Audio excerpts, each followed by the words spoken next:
que eu considero uma mesa com uma discussão bastante interessante, que é uma mesa com o tema Educação, Civilização e Fronteira. Parte integrante do Simpósio Internacional Norbert Elias, do Simpósio de Norbert Elias, Processos Civilizadores. Será composta por André Soares Ferreira, José Manuel Silveira Arévalos, Luciene Cleia da Silva, Magda Sarat e Elizabeth Figueiredo, que vão apresentar os seus trabalhos. São 4 trabalhos apresentados com um tempo de apresentação em torno de 20 minutos, de 15 a 20 minutos. Após todas as apresentações, teremos um momento para um diálogo, uma conversa, onde podemos apresentar propostas, objeções, reflexões a respeito da abordagem que os pesquisadores fizeram e estão apresentando a respeito das relações entre a educação, civilização e fronteira na perspectiva da sociologia processual.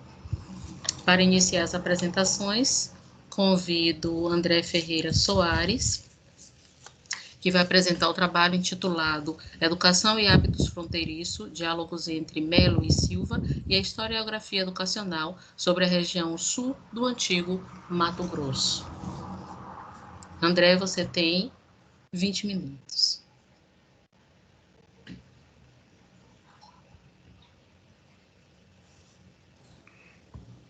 Pode iniciar quando desejar.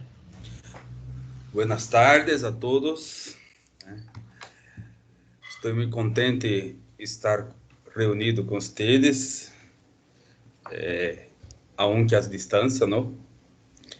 Pero é muito bueno participar do evento do simpósio e para falar um pouco de nossas investigações.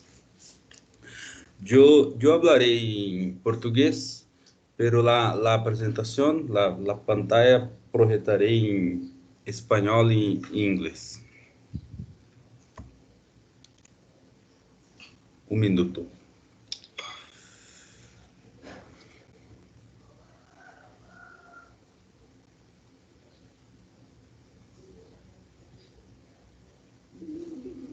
Aqui está.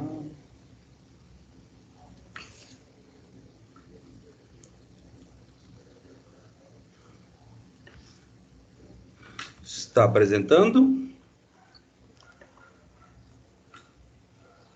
Sim, André.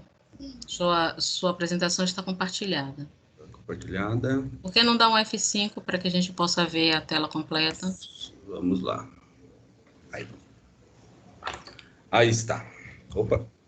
Aí. Bem.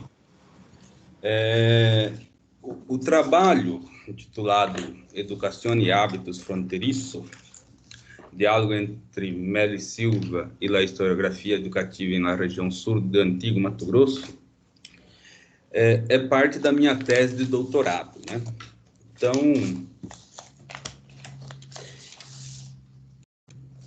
de que fronteira nós estamos falando aqui, uma vez que temos pessoas que não conhecem a região, né? Como dá para ver na imagem, né? A fronteira aqui ela está localizada no atual sul, ou sudoeste, para ser mais preciso, do Mato Grosso do Sul. Toda essa região aqui que faz divisa com o Paraguai. E as cidades, né? Tanto do lado paraguaio, que é Pedro Juan Cavaleiro, quanto do lado brasileiro, que é Ponta Porã, elas são cidades gêmeas, né? São cidades aí que não tem divisão, não tem controle aduaneiro. Então, isso numa faixa de mais de 400 quilômetros. Portanto, né, as pessoas, desde quando começou a ser povoada essa região por não indígenas, quando se estabeleceu aí os limites dos estados, então as pessoas cruzam de um lado para outro sem controle, né? Sem controle aduaneiro, sem controles do Estado, né? Aqui tem uma imagem só para a gente perceber o que era o antigo Mato Grosso, o antigo sul do Mato Grosso, seria toda essa região atual aqui do Mato Grosso do Sul, né? E na época da década de 30, nós tínhamos aproximadamente aí 8 cidades, 8 municípios, né, nessa região. Ponta Porã, que está bem aqui, Porto Murtinho, eram também Bela Vista, na década de 40, era a cidade eram as cidades mais populosas da região. Qual que é o objetivo desse meu trabalho, né? Eu quero analisar e também tentar compreender um possível hábitos fronteiriço a partir da historiografia, de forma específica, a partir, nesse artigo, eu trabalhando de forma específica com 2 obras do autor chamado Meli Silva, José de Meli Silva, em diálogo com a historiografia da educação, né? Os conceitos chaves do meu trabalho são justamente a figuração, a interdependência e o hábitos, né? É importante notar que Só um minuto aqui que eu me perdi. Então, a figuração em Elias, né, nós sabemos que ela é vista, né, sempre digamos, em relação ou conjuntamente com a interdependência, né?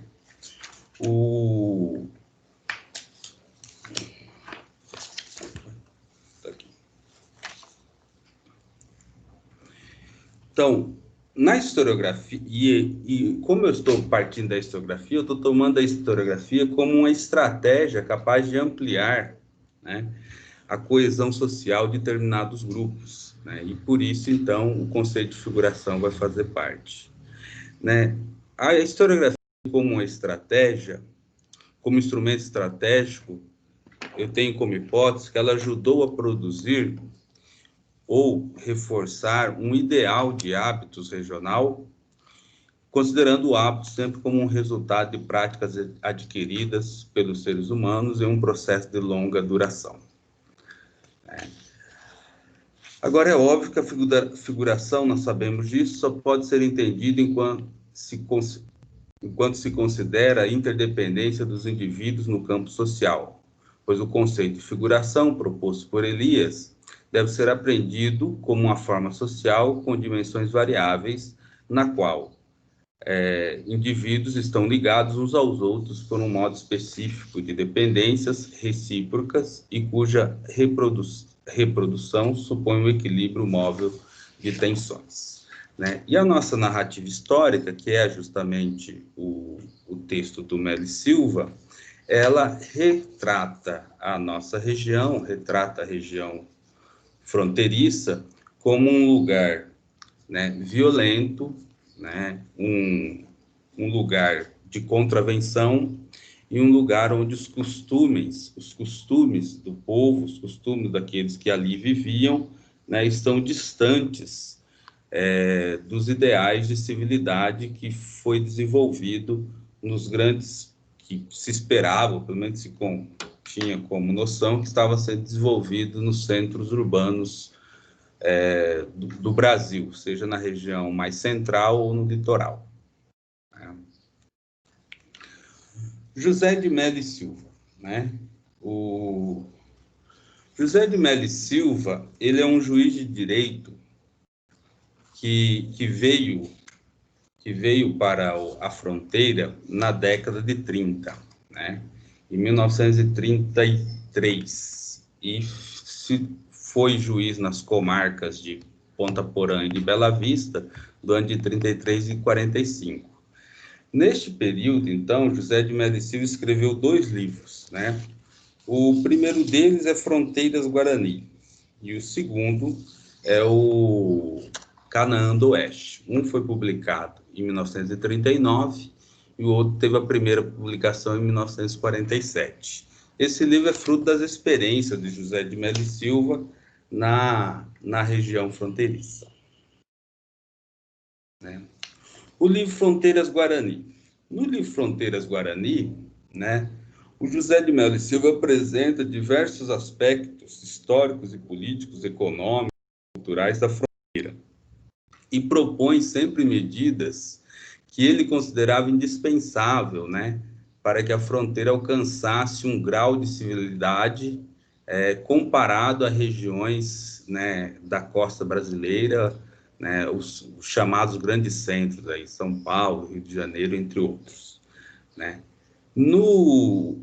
E ele chama sempre a atenção, né, para o governo deveria investir em alguns elementos, como incentivar a migração, então, para adensar a população, porque era muito, para ele, o povoamento da região era necessário, investimento em infraestrutura e segurança também nacional, porque ele avaliava que ali era um lugar violento, né?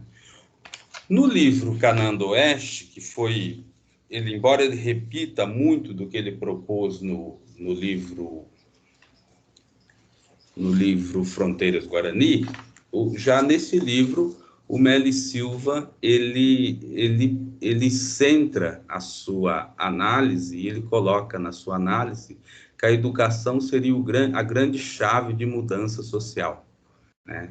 Ele diz que se educado o homem,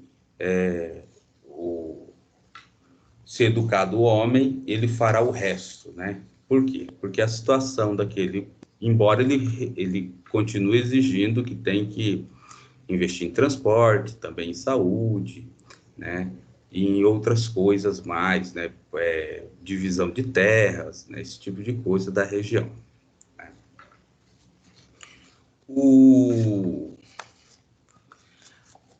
Aspectos da figuração na fronteira, né? Presente na fronteira, né? Em linhas gerais, nós podemos pensar dois grandes grupos sociais que o Elias aponta na fronteira, ou o Elias não, que o Melo Silva aponta na fronteira, né? De um lado, né? De um lado você tem o que ele chama de imigrantes, que seriam os paraguaios, os argentinos, os uruguaios, mas aqueles que são os falantes do espanhol. E de outro lado, você teria os migrantes, que são, ou de outro lado não, e conjuntamente com esses, os migrantes, que são os brasileiros nativos, o que ele chamava de pioneiros, ou os chamados colonizadores, primeiros habitantes não índios da região, de origem de São Paulo, Minas Gerais, do Nordeste brasileiro, do Sul, né? E este grupo, para ele, era o que formava a elite fronteiriça, né? Por quê? Porque eles tinham hábitos adequados ao ideal e ao momento e ao desenvolvimento civilizacional que ele identificava nos centros mais desenvolvidos economicamente do país, né? Até aí uma citação dele diz, né? A fronteira tem sua elite, é formado por elementos tradicionais e estrangeiros. Esses estrangeiros são os que não descendem do Guarani, né? Guarani, sabemos que é a etnia indígena aqui própria da região, né, que vivia aqui, né? Ali, este grupo leva uma vida separada, distinta, né, a que leva o outro grupo, e assim ele vai tecendo, né? Mais à frente eu vou trazer outras passagens que ele fala desses indivíduos que ele coloca assim como indivíduos mais elevados mesmo em relação aos outros. E o outro grupo que estaria ali nessa relação que é o grande problema da fronteira para ele, é o que ele chama de massa guaranizada, né? Que é composta por quem? Por paraguaios, que ele considera como descendentes do povo guarani, mas que são aqueles que não falam o espanhol, mas falam apenas o guarani, e os chamados guaranizados, né, que são brasileiros ou estrangeiros, na opinião dele, mas que se cumbiram à língua e aos costumes dos guarani, né? Então, se trata de gente que, para ele, é de mau caráter, né? Com preguiçosos, né? São dados à festa, são mal educados, né? E se revelam como um grande obstáculo ao projeto de civilização da fronteira.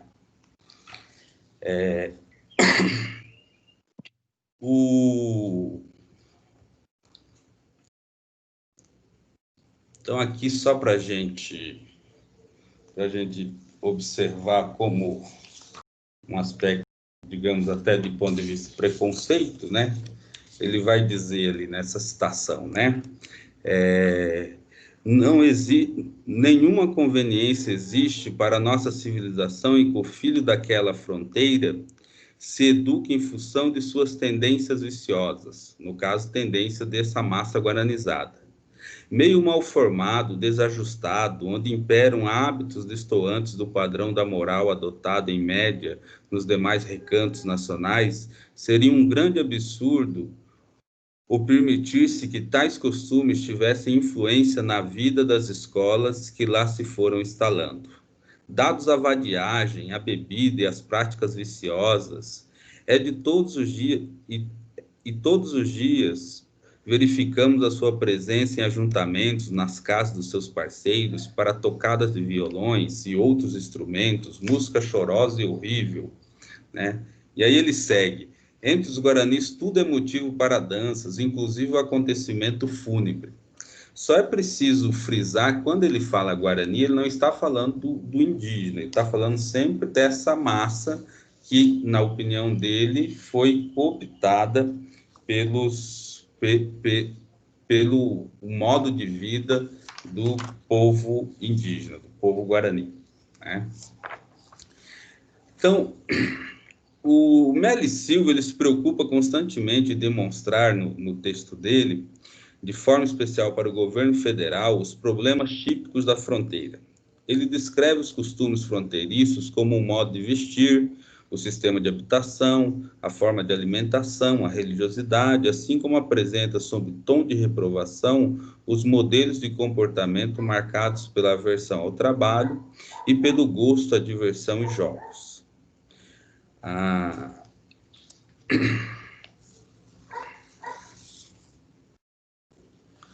A solução para essas questões do Meli Silva, né, a solução que ele aponta para esses problemas, são em três perspectivas, né?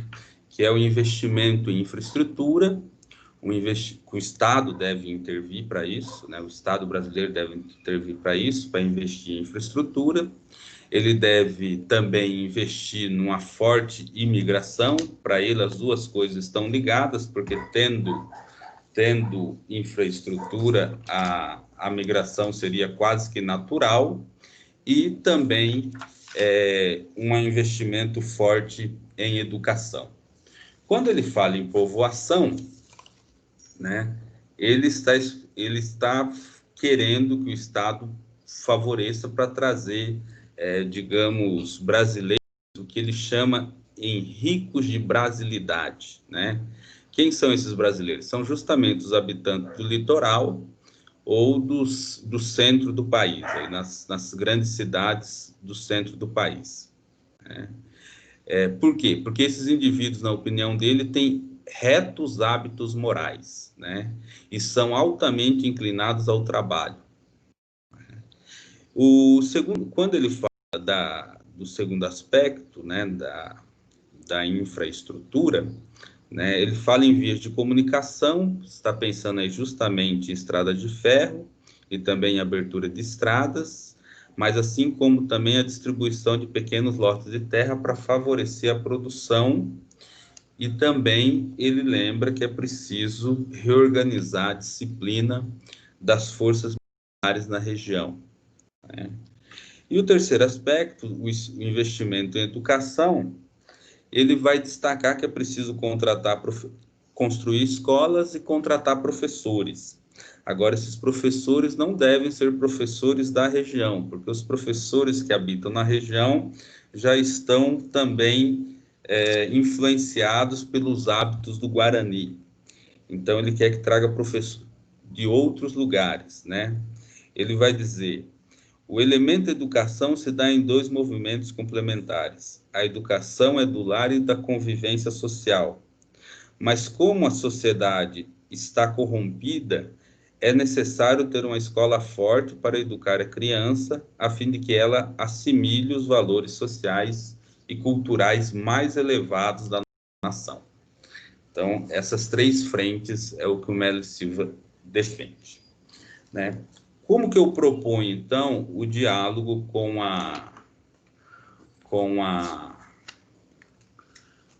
a educação, né? O campo de educação, o campo da historiografia educacional aqui sob a fronteira e aqui na nossa região, ele é relativamente... Oi? André? Oi? Já deu? 2 minutos. 2 minutos, tá bom. Então, ela é relativamente recente, né?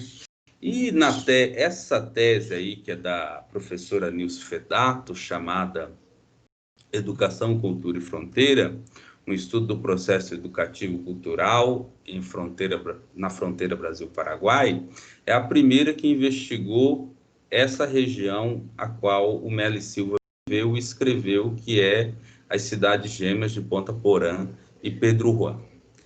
Na pesquisa da Fedato, ela vai demonstrar justamente tudo que os aspectos que mais permaneceram na educação e hoje são mais valorizados, aspectos culturais que mais são valorizados na educação escolar ali nessa região fronteiriça, é justamente aqueles aspectos que o Melo Silva questionou, né?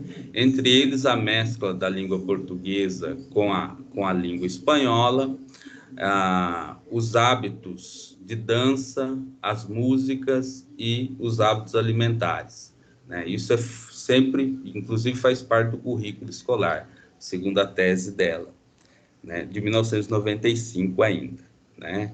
Então, o que podemos inferir da tese do Fedato? Que o processo civilizador, né, e a constituição do hábitos, né,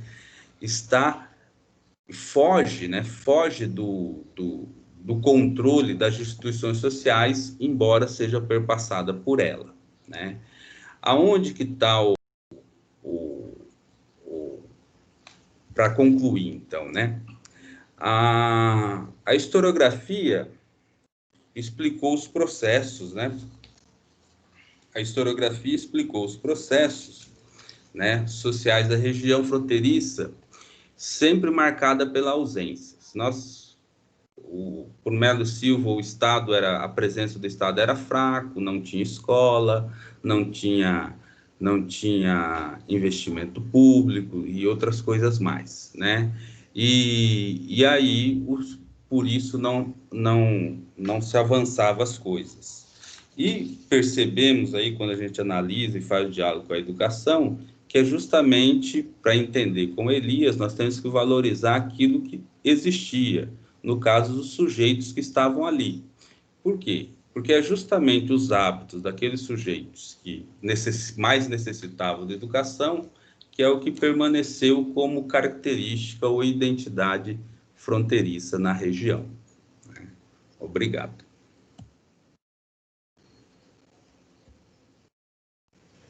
Deixa eu parar a apresentação, só um minuto. Obrigada, André. Muchas gracias. Olá, José. Así que te invitamos a apresentar Bárbaros versus Civilizados, un breve análisis del normalismo en Paraguay. Vas a tener 20 minutos para presentar tus reflexiones. Muy bien, muchas gracias. En primer lugar, un saludo cordial para todos y todas. Es muy grato poder compartir esta mesa con amigos y amigas. Y el tema, como bien lo explicó la compañera moderadora, se trata de un análisis del normalismo en la educación paraguaya, utilizando dos categorías antagónicas. Por un lado, la sociedad y por el otro lado el orden. Por un lado, también podemos tener en cuenta la categoría de la barbarie, desde el punto de vista cultural, desde el punto de vista educativo incluso, y por supuesto el normalismo como la gran propuesta civilizadora en la historia de la educación paraguaya. Voy a estar leyendo algunos párrafos, entonces si me ven un poco distraído con mi texto, les pido disculpas de antemano. Lo primero que quisiera indicar es lo siguiente, que el normalismo en la historia de la educación paraguaya es una corriente pedagógica que ha jugado un papel preponderante, especialmente después de la guerra del 70, la gran guerra que aconteció en esta región y que le ha involucrado a Brasil, a la Argentina, al Uruguay en contra del Paraguay. Esta es una guerra que estamos ahora recordando 150 años del término de aquella contienda y que todavía hay algunas heridas que no han curado. Y en ese sentido considero que en el plano educativo, en el plano pedagógico, hemos heredado una herencia superlativa con respecto a los modos, los hábitos, como dijo Andrés, que hay que tener en cuenta en una sociedad, ¿no? En ese sentido, son muchísimos los aspectos de la vida social, de la vida política, que han marcado a fuego esta pedagogía normalista. Entonces, si desconocemos este elemento de la historia de la pedagogía paraguaya, no vamos a poder dimensionar muchas conductas corporales que todavía hoy perviven en la historia del Paraguay.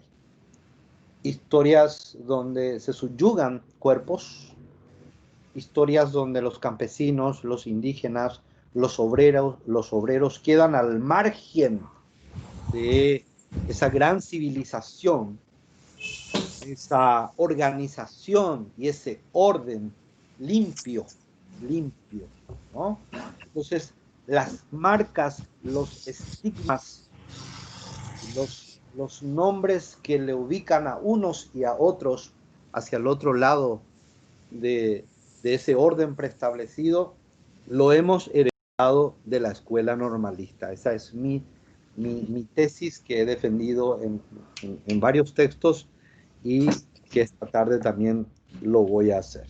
Entonces, esa cruzada civilizatoria que lo impregna el normalismo ha sido vital para que la ortopedia corporal someta a varias generaciones y sigue operando, como bien lo dije, de manera implícita o explícita, marcando el camino del decoro, la decencia y la pureza.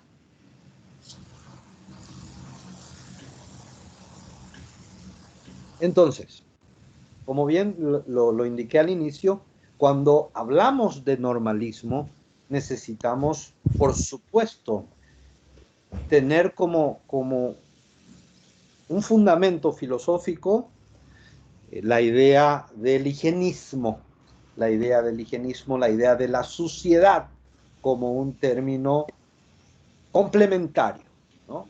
Pues una sociedad como la que se intentó esbozar después de la guerra del 70 con una constitución de corte liberal, era una sociedad pasible de dejar de lado, o en todo caso una sociedad que se esforzaba en dejar de lado esa contaminación por parte de los indígenas y sobre todo de la lengua guaraní, como bien lo ha manifestado Andrés, ¿no? Entonces esa contaminación de una cultura y de una forma de vida, de un hábito incivilizado, bárbaro, tenía que quedar fuera de esta sociedad liberal, posguerra del 70.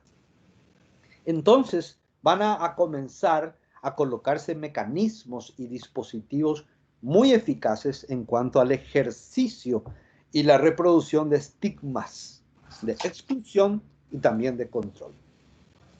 Por eso en mi texto yo digo que hay un noumeno, en términos kantianos, hay un noumeno, aquello que no se ve, que sería lo sucio, y la suciedad como fenómeno, aquello que sí se puede ver y que es palpable. Entonces, este juego entre el noumeno y el fenómeno pueden desplegar infinitas posibilidades para abordar desde diferentes ópticas, niveles y sentidos la historia de la educación paraguaya. Desde lo simbólico, por ejemplo, como un hilo invisible que se va a ir tejiendo y que va a sustentar discursos legitimadores de una élite que desde lo material límpido, desde lo material ordenado, va a configurar el límite donde van a estar aquellos que tenían que llevar adelante las riendas de este país, económicamente hablando, pedagógicamente hablando, políticamente hablando, y por supuesto construir ese mundo de los otros que yo llamo el lugar inmundo, el de los desacreditados, el de los desviados y finalmente el lugar de los sucios, ¿no? Entonces, al referirnos a la suciedad y a los mecanismos necesarios para enfrentarlo, entonces encontramos en intelectuales de la talla de Cecilio Báez, que fue presidente de la República de mi país, fue rector, fue decano, un intelectual que prácticamente reinó desde 1905 hasta 1940 y un poco más en el ámbito intelectual. Él hablaba claramente de los beneficios de la civilización, ¿no? De los beneficios de la civilización, de los beneficios del higienismo, de los beneficios del positivismo. La Universidad Nacional de Asunción, la universidad más importante, se funda justamente bajo el amparo de los beneficios de la civilización. Por eso se comprende hoy día, después de tantos años, por qué los indígenas no han podido formar parte de esta empresa educativa. ¿Por qué muchos campesinos no han podido destacar y llevar adelante una gran revolución en la pedagogía paraguaya? Se entiende claramente por qué esa idea de los unos y los otros se ha ejercido y se ha gestionado desde una visión completamente excluyente. Y esto tiene su nacimiento. El normalismo nace en Paraguay, como les dije, después de la Guerra del 70 y cuando en la región, sobre todo en Paraná, se va a consolidar también en la Argentina, se va a consolidar la escuela normalista de Faustino Sarmiento. ¿Se acuerdan ustedes de Faustino Sarmiento y su gran obra donde él hace hincapié en la necesidad de llevar adelante un gran proyecto civilizatorio y por ende dejar de lado esa América bárbara, esa América sucia, esa América desordenada, esa América que nunca iba a poder progresar, ¿no? Entonces, bajo el amparo y bajo la visión de Sarmiento, ese Paraguay de la posguerra del 70 va a pedir a la Argentina, sobre todo el maestro Atanasio Riera, a finales del siglo XIX, va a peticionar a la Argentina que las hermanas Sperati vengan al Paraguay a llevar esta gran empresa del normalismo. Adela y Celsa Sperati fueron las destacadas hijas de la escuela normalista de la Escuela Normal de Paraná, quienes introdujeron el normalismo en el país. En ese sentido, hay que tener en cuenta que el normalismo también va a otorgar los elementos políticos y filosóficos necesarios como para afianzar las naciones emergentes de aquel entonces. Y en aquel entonces, las ideas de progreso estaban muy ligadas al normalismo, al positivismo, al liberalismo, al higienismo y al eugenismo. Si uno pone todos estos elementos en la bolsa, vamos a encontrar gran parte de la historia de los pueblos de América. y especialmente la historia de la educación de América. Esto significa una clara apuesta por las ideas de progreso, una clara apuesta por el gen más sano, una clara apuesta por la educación física, por ejemplo, para la guerra, para definir nuestras fronteras, y una clara apuesta por lo blanco, por la blanquitud. Entonces, estos grandes ideales que también concuerdan, como dije, con el positivismo que se acomodó a los ideales del liberalismo reinante y eugenista inclusive, va a darle a la Escuela Normalista del Paraguay, de las hermanas Sperati, una perspectiva para llevar adelante estos esfuerzos por legitimar la normalización de los cuerpos con la clara intención de ortopedizarlos, de perfilarlos al amparo de una lógica cuartelera. Repito, una lógica cuartelera donde la imposición de la norma era una constante. La regeneración moral, una frase tan manida pero tan propia de la escuela normalista, también va a emerger como una cuestión central, y así. Entonces tenemos la vinculación de la pobreza con el vicio y la suciedad moral.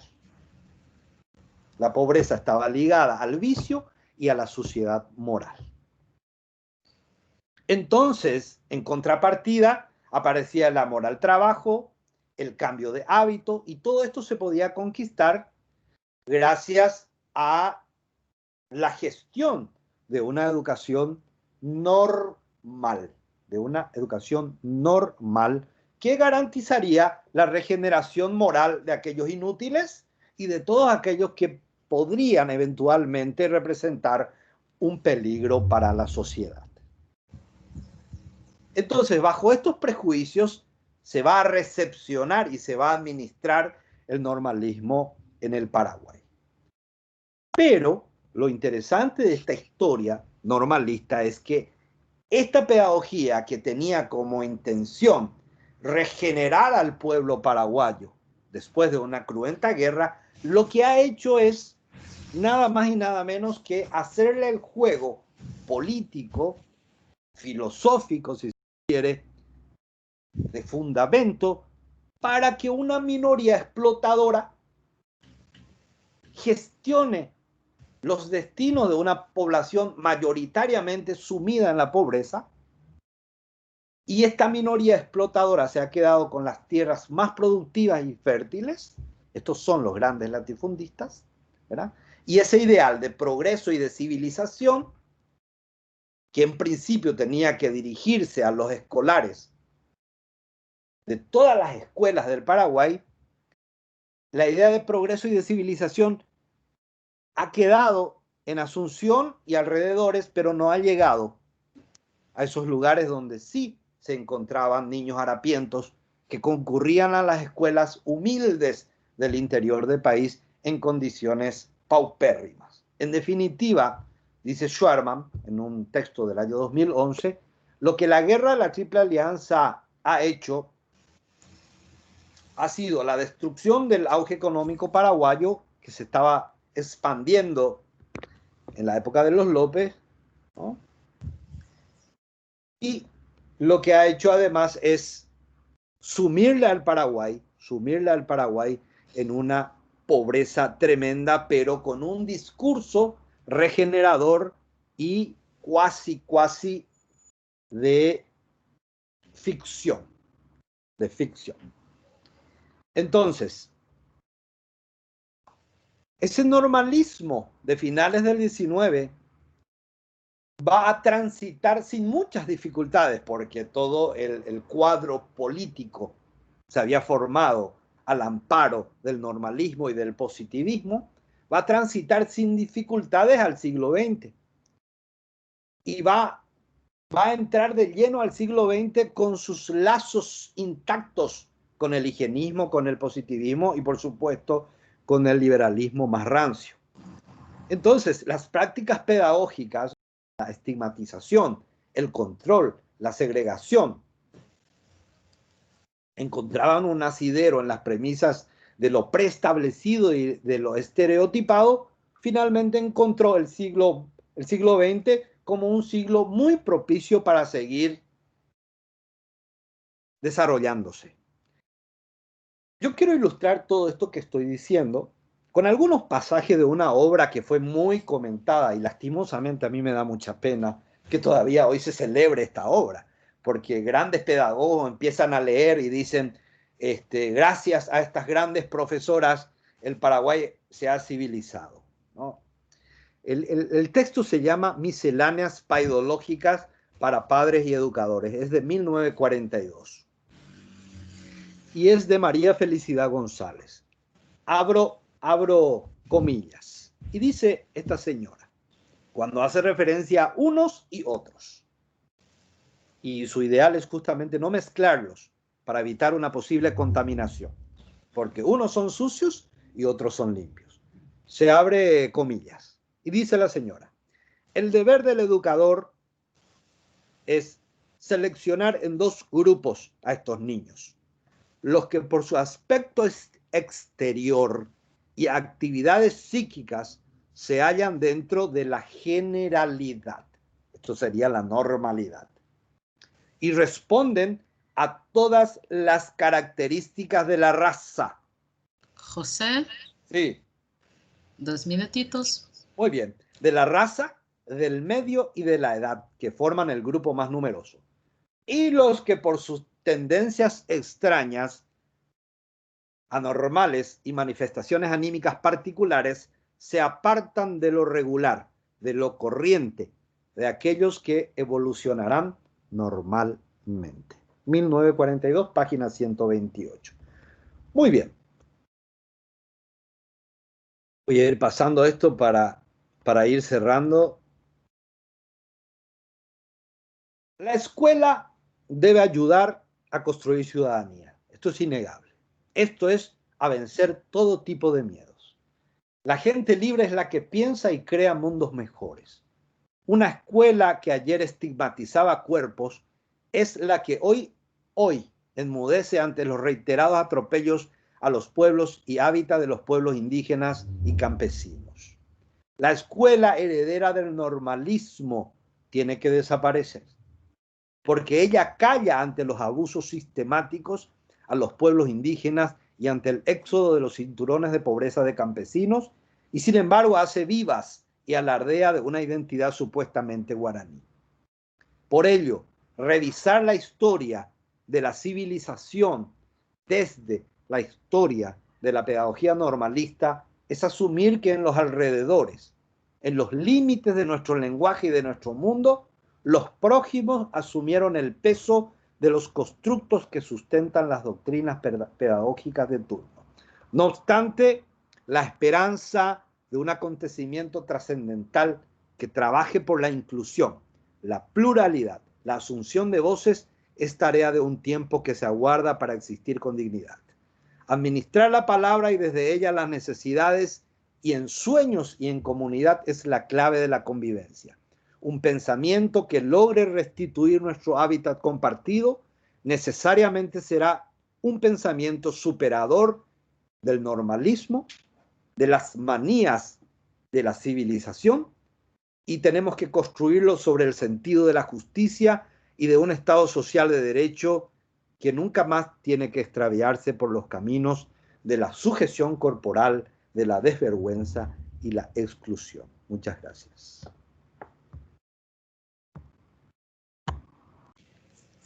Gracias, José. Que bendito, hein?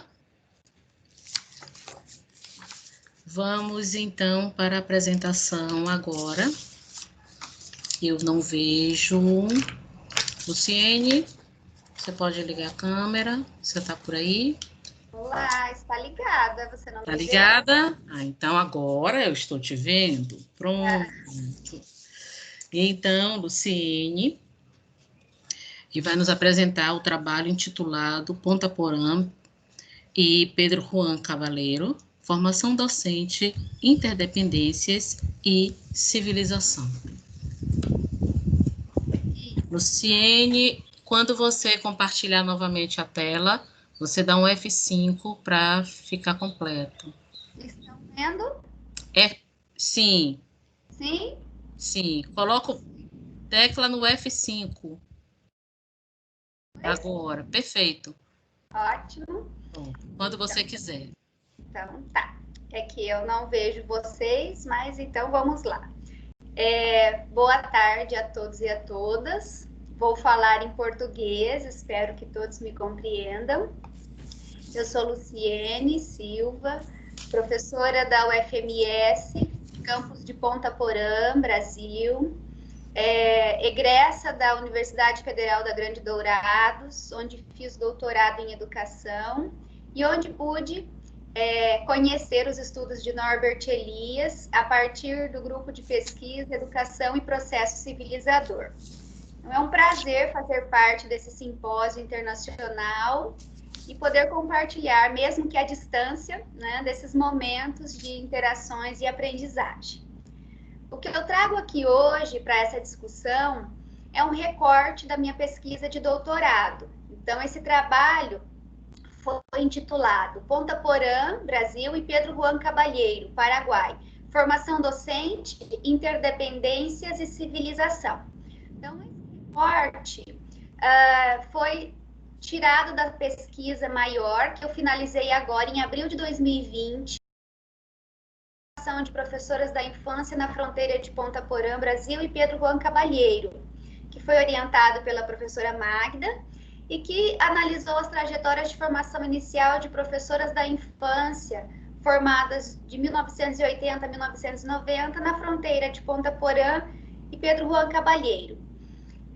Nesta pesquisa, a tese que eu apresentei, que foi corroborada, foi de que as trajetórias de formação das professoras da infância, ocorridas em Ponta Porã e Pedro Juan Cabalheiro, neste recorte temporal, revelaram muitas aproximações, as quais ultrapassaram os limites da fronteira e evidenciaram interlocuções concernentes à constituição dos indivíduos, da sociedade e das práticas formativas, o que nos mostrou, assim, a constituição de uma rede de interdependências entre as memórias e as histórias constituídas, visto que a metodologia que eu usei para desenvolver a pesquisa foi a história oral. Então, eu entrevistei professoras de Ponta Porã e de Pedro Juan Cabalheiro, e a partir dessas memórias, essa rede de interdependência foi sendo vislumbrada. Então, qual é o lugar, né, de onde nós falamos? O André já falou um pouco, apresentou um pouco essa fronteira, o professor José também fala um pouco dessa fronteira, e eu trago aqui uma imagem, até para que aqueles que não conhecem esse lugar, né, essa fronteira tão particular, possam se inteirar um pouquinho mais. Essa imagem retrata um pouco a nossa fronteira seca. Esse lado superior, lado de cima, é Pedro Juan Cabalheiro, Paraguai, dividido de Ponta Porã, Brasil, apenas pela linha de fronteira. Então, aqui é Ponta Porã, na parte de baixo, Mato Grosso do Sul. Então, nós temos uma linha de fronteira que divide essas duas cidades. Cidades geminadas, que tem uma média de populacional de 212 mil pessoas, e o fluxo, o ir e vir de pessoas, de culturas, de saberes, é muito intenso, principalmente por não ter nenhuma alfândega, nenhuma barreira física, nenhum rio que exija, né, que interfira nesse processo de ir e vir. Essa fronteira, além dessa característica, né, tão fluida, tão propícia para que as pessoas estejam lá e cá, tanto do lado brasileiro quanto do lado paraguaio, visto que essa rua, né, dessa linha de fronteira as divide, possibilita ainda o hibridismo, a miscigenação, essa relação cultural muito intensa e, consequentemente, uma rede de interdependência se constitua também. Então, as professoras que foram entrevistadas, né, que fizeram parte dessa pesquisa, também vão apresentando ao longo das suas falas que os limites das fronteiras, ou o limite desta fronteira, muitas vezes são ultrapassados, porque a rede de interdependência, no diálogo com Elias, vai se constituindo, tal como a rede de pesca, que muitas vezes pode ser vislumbrada única e exclusivamente por meio das suas aproximações ou, em alguns momentos, pelos seus distanciamentos. Então, no recorte que eu apresento aqui, quais foram as aproximações e distanciamentos vislumbrados? Então, o processo de constituição da história da formação dessas professoras foi o que primeiro chamou a atenção diante das narrativas apresentadas. A criação das escolas normais, tal como elas foram apresentando as suas trajetórias de formação, também nos chama a atenção, visto que nesse processo de constituição da sua história formativa, essas escolas normais, a forma como elas foram criadas e até mesmo os padrões e os processos organizacionais e civilizacionais que essas escolas apresentavam, estavam presentes nas falas das professoras. E, consequentemente, essas práticas civilizatórias ultrapassavam essas escolas, né? Porque eles também foram vislumbrados nesses contextos de trajetórias pessoais e no cotidiano das suas práticas. Então, nesse diálogo com Elias, essa rede de interdependência, essa relação de pessoas mais ou menos interdependentes, que acontece inicialmente por uma ação da natureza e que vai se dando pela relação social, pela educação, pelas suas necessidades recíprocas, e assim, por meio das muitas pluralidades e configurações, essas professoras foram evidenciando em seus relatos. Então, essas professoras, e aqui eu apresento 4 delas, foram narrando as suas memórias de forma muito espontânea, não de maneira linear, mas de maneira que, ao serem analisadas essas narrativas, a tessitura dessa rede foi se constituindo. Então, neste recorte, as professoras de Ponta Porã são denominadas de Valquíria e Maria, e as professoras de Pedro Juan Cavalheiro, de Beatriz e Norma. Quando elas narram as suas memórias, quando elas narram aquilo que as constitui enquanto professora, aquilo que constitui as suas trajetórias de formação, é possível vislumbrar essas aproximações e essas relações que são estabelecidas, independente de se pensar que o processo está acontecendo do lado paraguaio ou do lado brasileiro. Então, essas reminiscências, elas perpassam por muitos momentos em que as professoras falam das lembranças que elas têm das suas professoras, de como essas professoras ministravam as aulas, das posturas que essas professoras tinham em sala, de como elas cobravam que as suas alunas deveriam exercer a prática docente. Então, em muitos momentos, essa civilidade dos corpos, essa questão voltada para a moral, para um cuidado com o comportamento, com a disciplina, foi muito marcante na fala das professoras, nesse processo de reminiscência. E isso fica visível também pelo fato de que isso era cobrado das professoras e, consequentemente, era cobrado das alunas também. Essas reminiscências retratam uma articulação entre as trajetórias pessoais, acadêmicas e profissionais, o que nos faz pensar também no diálogo com Elias como um processo de longa duração, visto que as professoras destacam que é impossível pensar na trajetória acadêmica, na sua trajetória de formação, de uma forma descolada da sua trajetória pessoal ou da sua trajetória profissional. E elas destacam também que esses percursos fazem parte de um rememorar constante, né, neste processo narrativo, e que não vai acontecendo de forma linear. Então, elas vão, em alguns momentos, trazendo memórias, trazendo lembranças, e às vezes complementando essas lembranças em outros momentos das suas falas. A inserção dessas mulheres neste meio docente, assim como o professor José destacou há pouco, não é uma inserção muito tranquila, e elas também relatam isso. Tem uma relação muito próxima com todo um processo de reorganização social, com todo um processo de transformações pelos quais a sociedade, os meios políticos, econômicos estão acontecendo, tanto do lado brasileiro quanto paraguaio. E essas professoras não destacam diretamente esses acontecimentos, mas ao longo dessas análises e do conhecimento dessa contextualização, do que acontece ao longo deste período, é possível vislumbrar nas entrelinhas, né, o sentimento daquilo que elas relatam enquanto desconfiança diante das suas práticas, enquanto as ações que elas se propunham a fazer, em muitos momentos eram desmerecidas, em outros momentos eram taxadas como serviço de mulheres apenas, ou ainda, enquanto elas se consideravam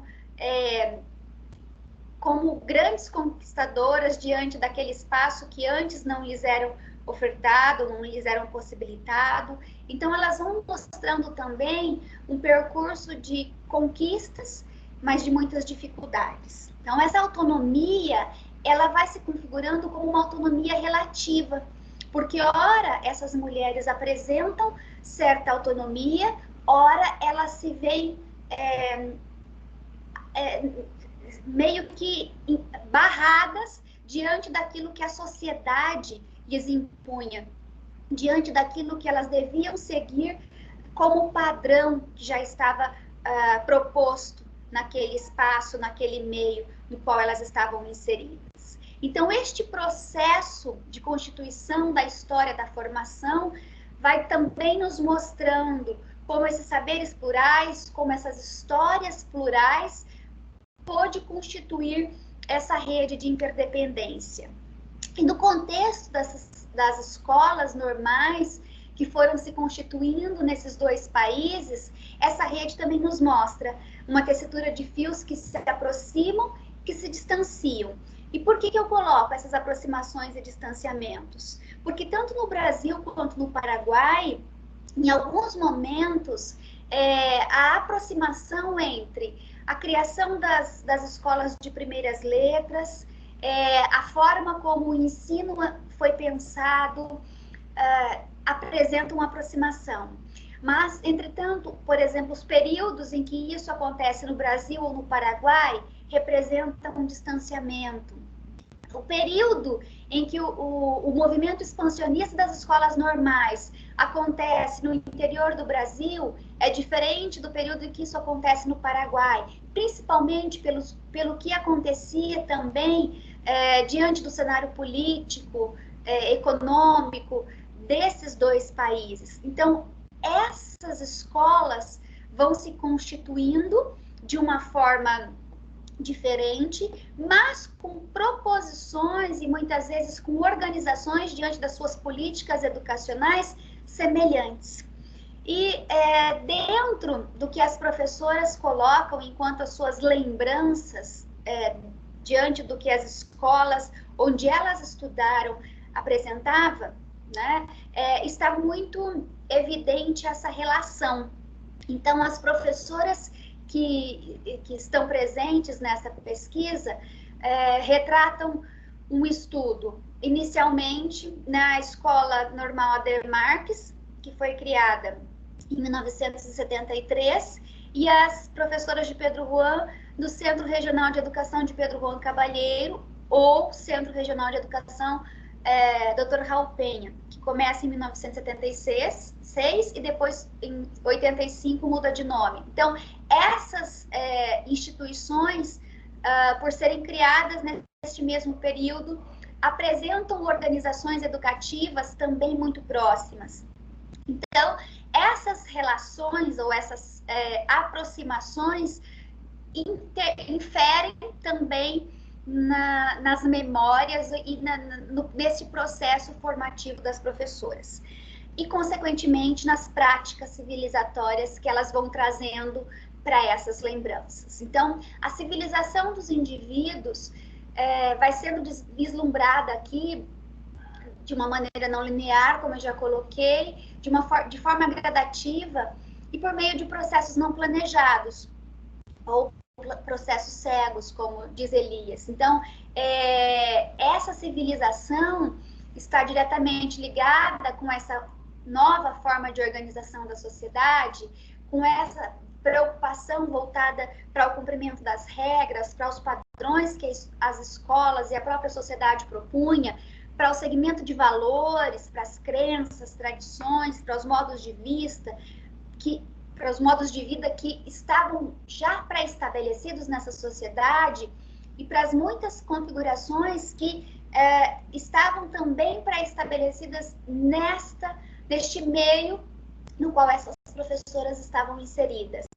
Então, em muitos momentos das falas dessas professoras, elas vão retratando que ao longo desse seu processo formativo e, consequentemente, no contato com a sua prática cotidiana, as responsabilidades, a preocupação com a disciplina, a preocupação com a manutenção das tradições e dos valores morais era essencial para se dizer que elas eram boas professoras. Então, aqui a professora Norma ressalta isso, a professora Beatriz também reforça essa preocupação com a disciplina, que tudo aquilo que ela estava voltado, que eles tinham que aprender, que estava voltado para o cuidado com a criança, que estava direcionado para essa preocupação com a disciplina, para o que tinha que ser repassado em sala de aula. A mesma coisa a professora Valquíria, que em muitos momentos ressalta que o ensino tradicional era aquilo que mais prevalecia, que o trabalho com a questão lúdica, a metodologia lúdica não era muito comum dentro dos espaços educativos. E a professora Maria, quando fala que a própria disciplina das crianças não era de se preocupar, porque as crianças já vinham disciplinadas para a escola. Então, essa questão da disciplinarização dos corpos, essa questão da civilidade, essa questão do rigor, né, estava muito evidente no diálogo, no discurso das professoras. Então, esses relatos denotam essa preocupação voltada ao segmento desses valores, dos princípios morais, dos princípios religiosos, porque em muitos momentos a própria igreja era quem conduzia as escolas, as posturas das próprias professoras que elas deveriam seguir, e assim mesmo, Oi? 2 minutinhos. Tá bom.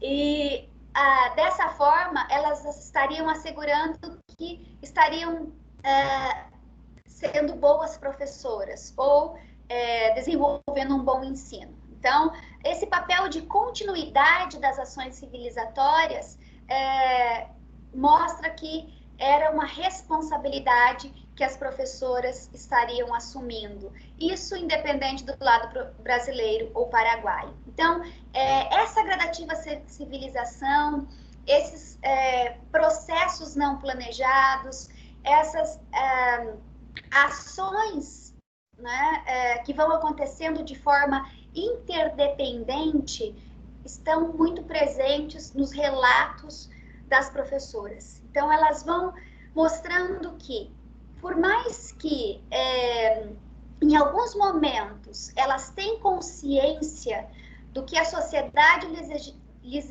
exigia enquanto manutenção deste padrão, em outros momentos elas também buscavam romper com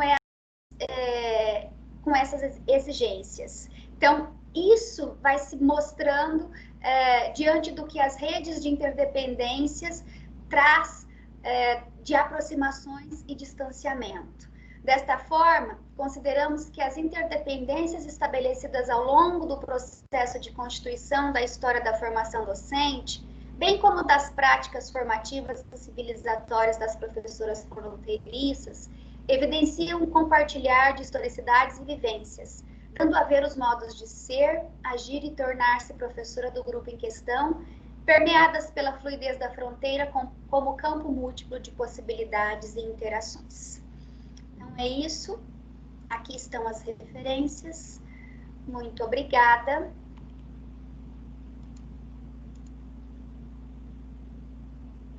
Obrigada, Luciene.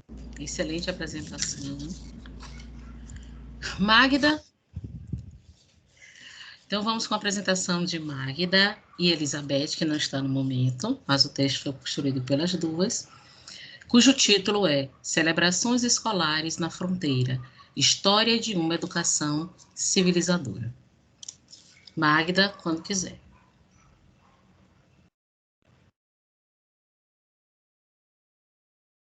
Magda, o microfone.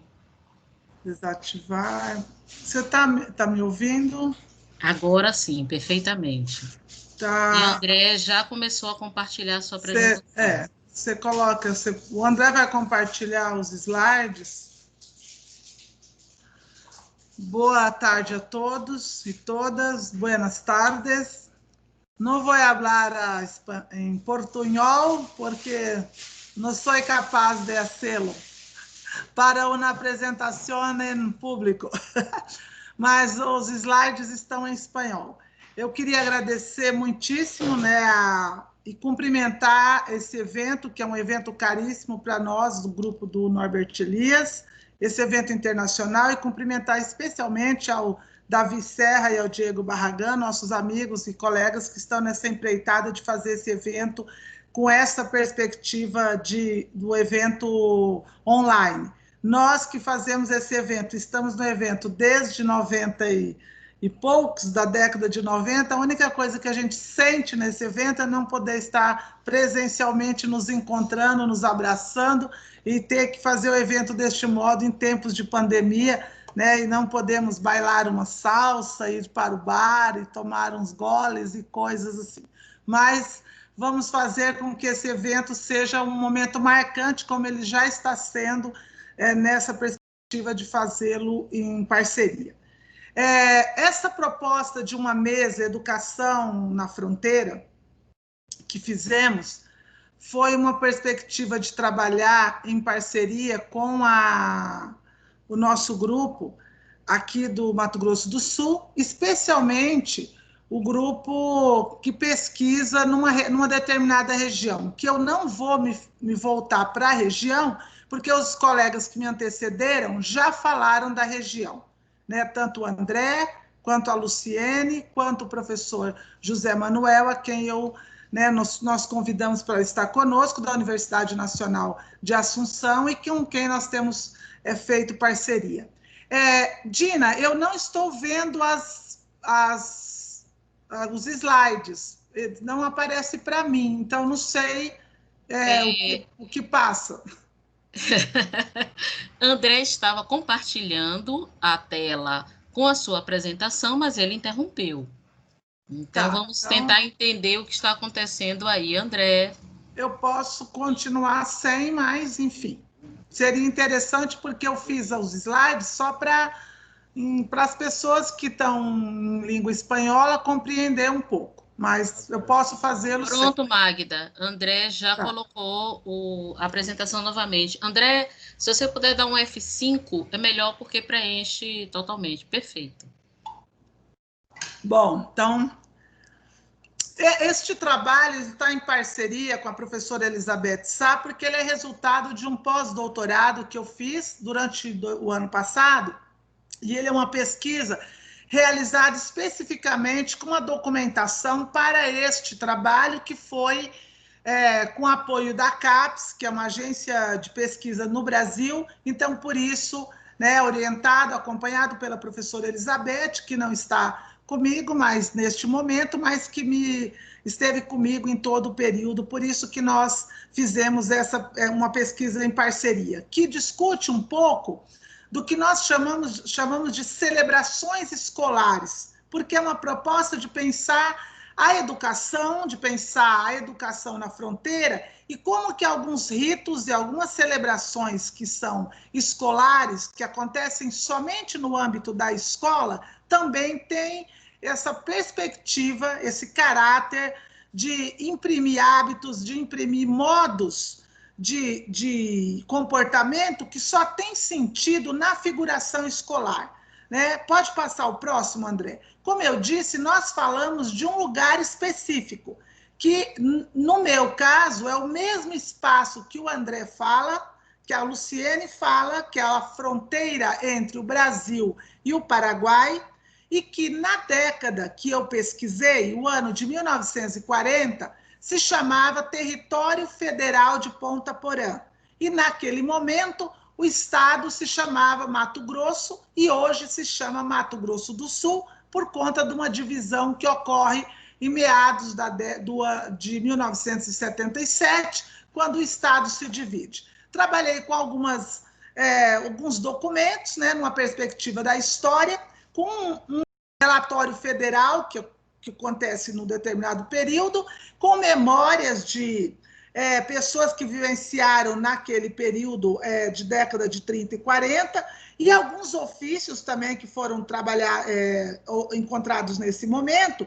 E a partir do Elias, eu trabalhei com os conceitos de infância, civilidade, educação, num diálogo com Elias, a partir dos conceitos de processo civilizador, hábitos, porque este relatório ele difundia uma perspectiva de pensar o ideário do período. O André disse que o autor que o André trabalhou, José de Melo e Silva, que é um juiz que estava na região, nesta época, 1933 a 1945, do século XX, ele fazia parte desse ideário. E o relatório, um dos textos do relatório dizia assim: a colonização da fronteira, né, deveria ser uma colonização que tivesse, né, como objetivo educar, sanear, cultivar, industrializar, civilizar, né?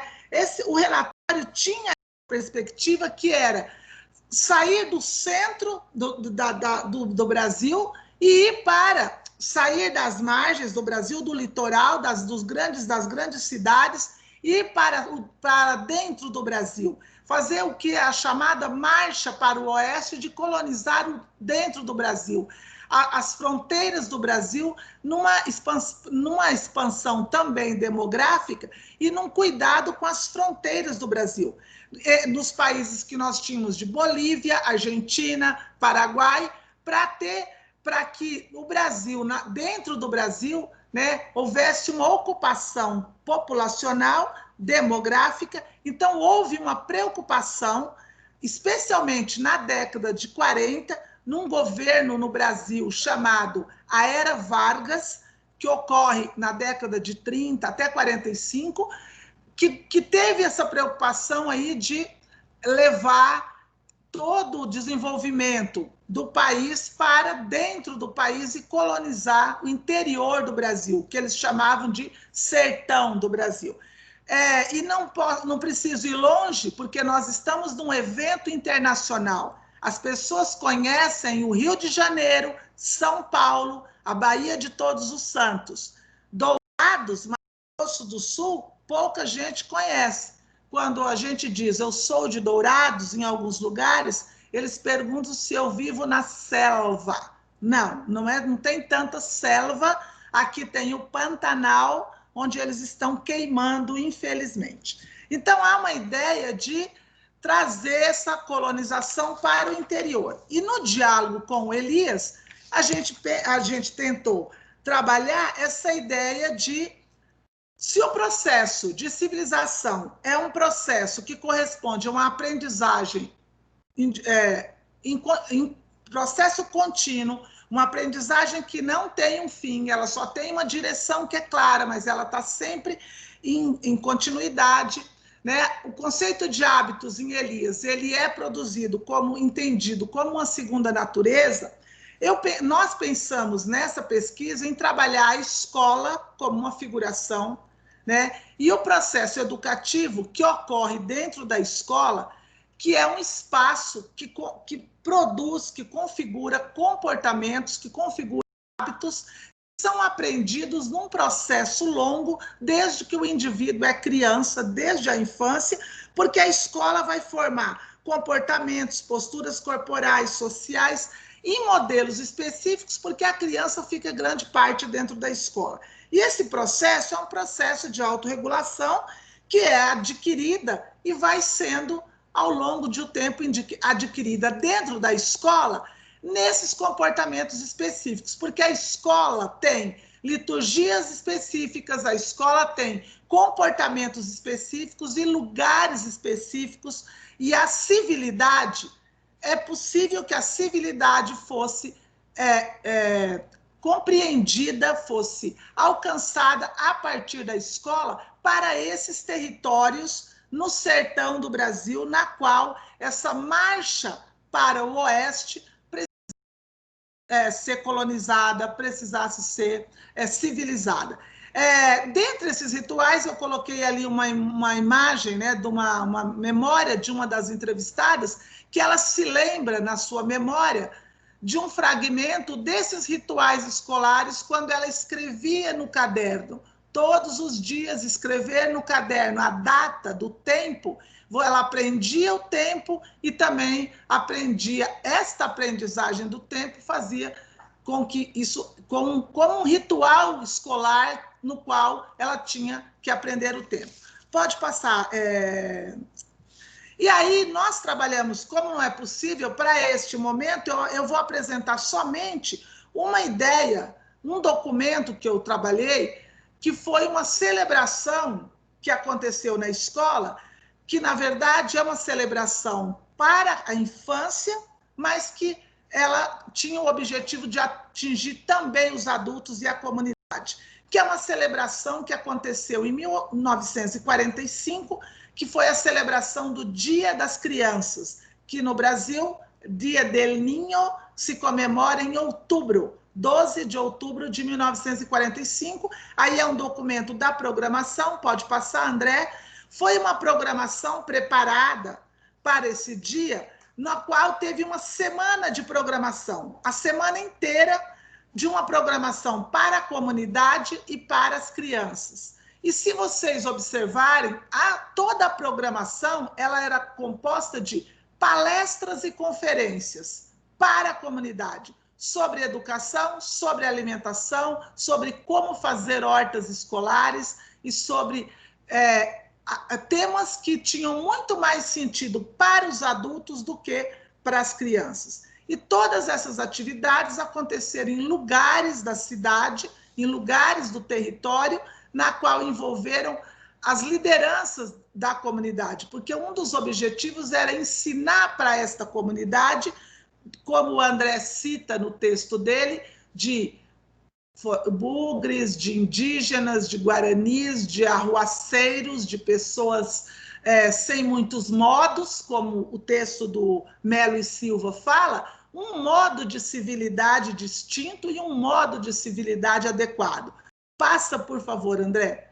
Então, eram umas celebrações civilizatórias, por exemplo, da horta, fazer horta na escola, que tinha muito mais sentido para os adultos, ou para aprendizagem de horta, aprendizagem no manejo do trabalho, do que para as crianças.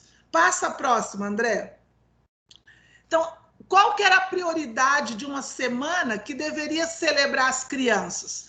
A prioridade era a higiene, a educação física, a puericultura, a alimentação, a saúde, porque o projeto da década de 40, como era um projeto de uma marcha para o oeste, e foi um projeto de ampliação das colônias agrícolas em toda a região, de uma ocupação demográfica, nós vamos encontrar documentos do período E aí, nesses documentos, nós vamos ver que os alunos da escola desse período eram alunos de várias regiões do Brasil. Então, nós temos aí um documento da província de 1920, que nós vamos ter dos 38 alunos matriculados, nós tínhamos 21 do Rio Grande do Sul, 2 de Santa Catarina, 2 da Argentina, 1 paraguaio, 2 de Mato Grosso e quase nenhum da própria região. Então, era uma região realmente que estava se formando. Então, havia uma necessidade de uma escola, de uma figuração escolar que tivesse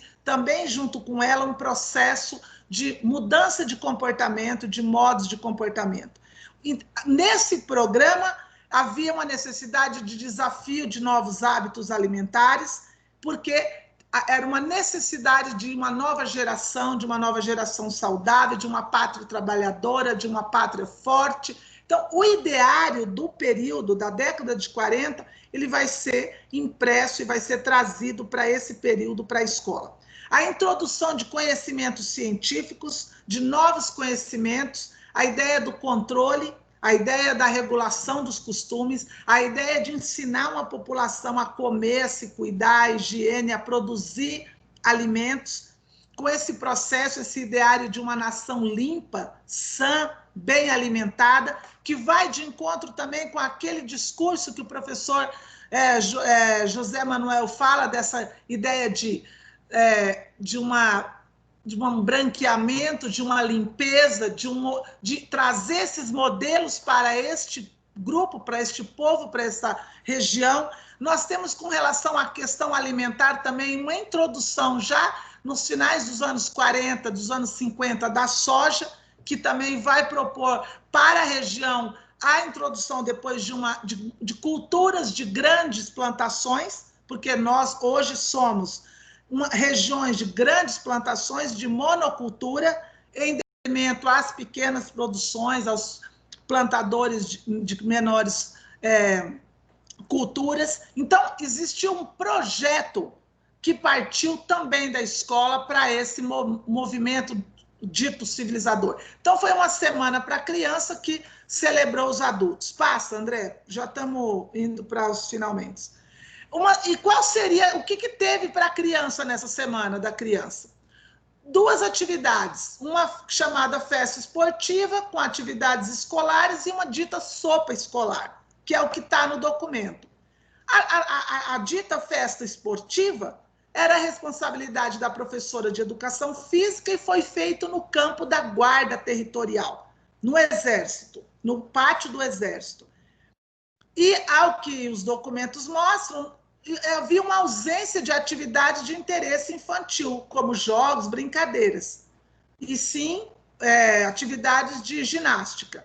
E a sopa, pelo que nos documentos também mostram, nos pareceu uma alimentação recorrente que se dava para crianças vindas de populações mais pobres, ou seja, para crianças, mesmo que fosse o seu dia especial, dia del Niño, não se prepara uma festa com uma iguaria especial, com uma comida especial, porque eram crianças de escolas de populações mais empobrecidas. Próximo, André. Então, aí a gente tem uma foto, né, uma imagem das crianças, né, lá no campo do Exército, com uma professora de educação física então, termina, 2 minutos. 2 minutinhos. E a foto diz assim: assim se prepara o homem de amanhã para o porvir da pátria. Isso está escrito na foto, né? Passa, André, que é a foto da ginástica. Então, qual o menino que se celebra? Né? As celebrações eram um projeto mais elitizado no Brasil. Essa data ela foi comemorada, essa data foi criada no Brasil na década de 20, né? Em relação ao Dia das Crianças, ela foi criada na época. Era um projeto bastante elitizado, de regulação dos costumes, dos padrões de comportamento. Essa data foi criada e disseminada no país inteiro.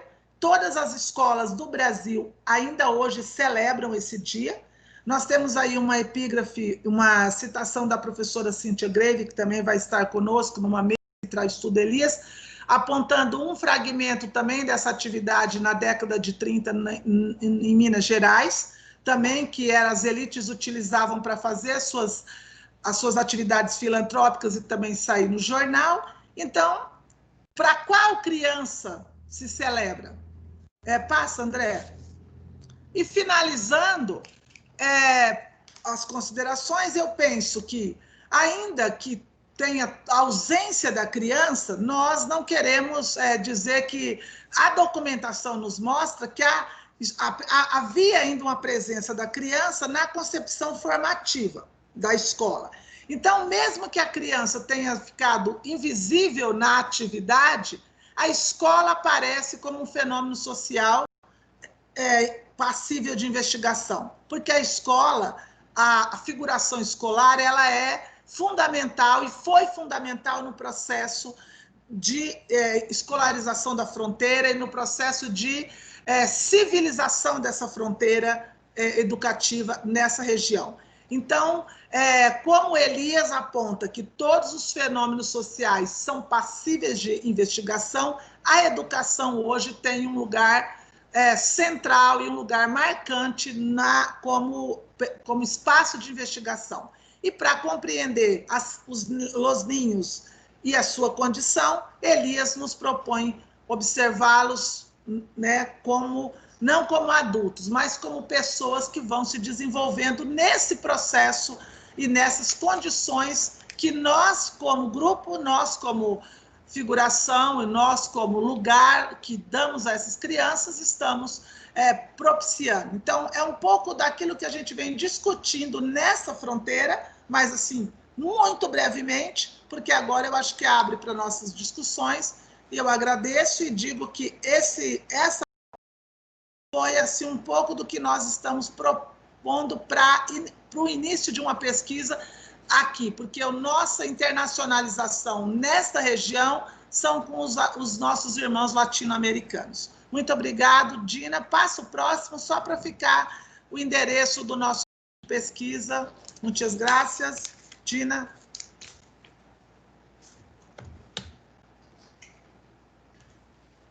Agradeço a todos e todas. Eu acho que André já não está mais compartilhando, isso mesmo, a tela. E aí eu vou falar um pouco de um costume que eu tenho de não apresentar, digamos assim, as credenciais acadêmicas no início, para que a escuta das pessoas não seja pelo que os sujeitos representam, mas pelo que eles apresentam enquanto reflexões. Então, nós tivemos inicialmente a apresentação de André Soares Ferreira, que é doutor em educação, doutor e mestre em educação, filósofo de formação e professor da Universidade Federal de Rondônia. Tivemos também a fala do professor José Manuel Severo, que é professor da Universidade Nacional de Assunção e professor visitante da Autônoma do México, da UNAM. Tivemos também a fala de Luciene Cleia da Silva, que é doutora e mestre em educação, professora da Universidade Federal do Mato Grosso do Sul. A fala de Magda Sarat, que é mestre e doutora em educação, pós-doutora na UBA e na UFMT, e professora da Universidade Federal de Dourados. Não vou falar de Elizabeth, porque no momento ela não está. Mas foram essas as pessoas que compartilharam os seus saberes, as suas reflexões. E a respeito disso, eu fiquei aqui fazendo uma série de anotações, é um hábito mesmo. Às vezes eu acho que é o caos que nos ajuda, e também pelo atravessamento de Deleuze-Guattariano que tem nos meus estudos. E justamente por isso eu fiquei me perguntando sobre as reticularidades presentes nos processos dos quais vocês falaram para a gente, que se debruçaram nos estudos. Porque eu entendo que está muito próximo da discussão de vocês, essa compreensão dessa fronteira que eu entendo como para além, muito além da fronteira física, mas uma fronteira de concepção e percepção dos sujeitos entre os bárbaros e os civilizados, entre a sujidade e a possibilidade da higienização, entre a ignorância e a científico entre a urbanidade e todas as outras possibilidades, e marcadamente no Brasil, né, entre a urbanidade e a ruralidade, e marcadamente no Brasil, entre essa percepção sudestinocêntrica que existe no Brasil, em detrimento de todo o resto da nação. Então, eu entendo que todas as discussões de fronteira, elas perpassam muito fortemente por essas fronteiras simbólicas que estão presentes nisso que é o processo civilizador de nós, povos marcados pela colonização.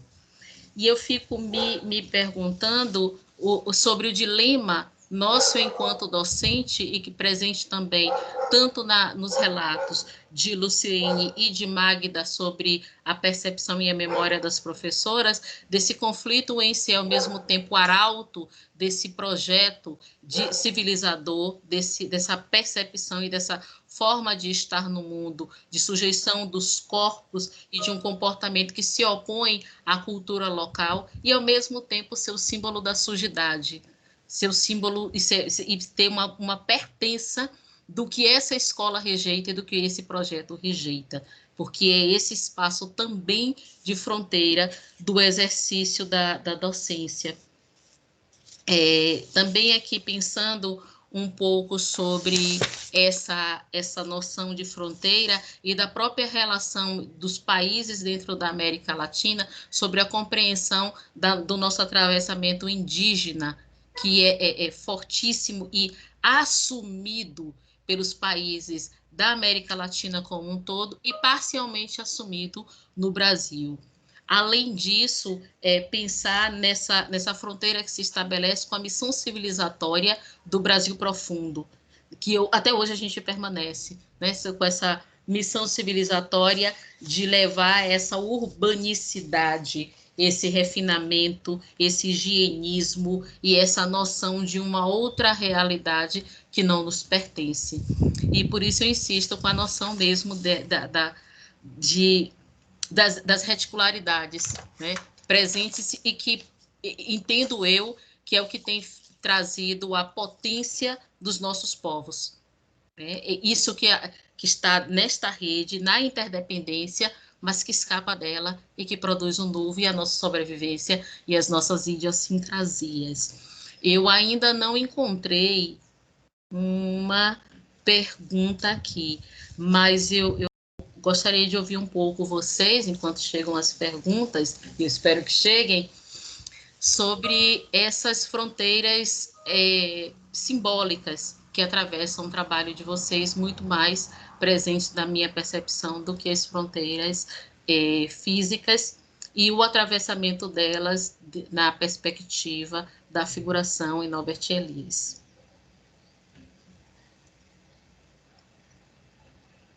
Ai, perdão, Davi. Obrigada, Davi. Não vi realmente Sinara. Sinara, você gostaria de perguntar agora?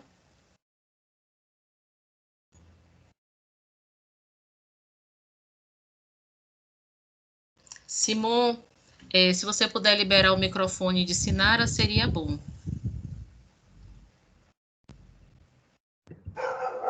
No lo puedo activar, ella lo tiene que activar. Sinara. Sinara, você podia ligar o seu microfone para você falar? Oi. Pronto, bem-vinda, Sinara. Tá dando para ouvir agora? Perfeitamente. Ah, certo. Primeiro, para o André, né, o André Ferreira, né, eu não ficou claro durante a apresentação do André, assim, exatamente qual é o problema de pesquisa dele, sabe? E por que Elias é útil para ele no seu trabalho de pesquisa. Eu queria entender melhor.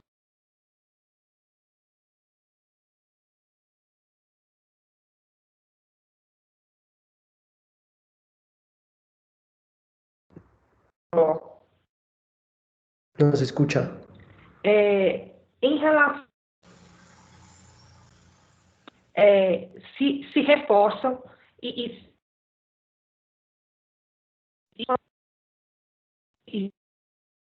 parecem possíveis aí. Em Sinara, relação à Magda... Sinara, a sua fala está entrecortada, então nós não ouvimos a segunda pergunta. Ouvimos apenas a pergunta que você fez a André. Se você puder repetir.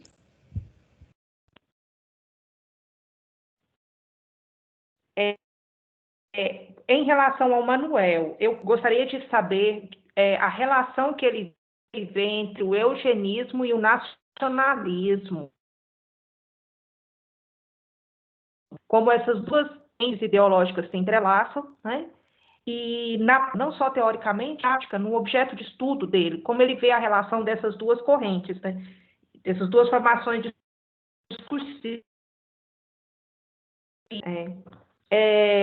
Tá dando para me ouvir? Está entrecortado, mas eu acredito que é possível entender. Você pode seguir e qualquer coisa a gente pergunta novamente. Qualquer coisa vocês me interrompem, isso.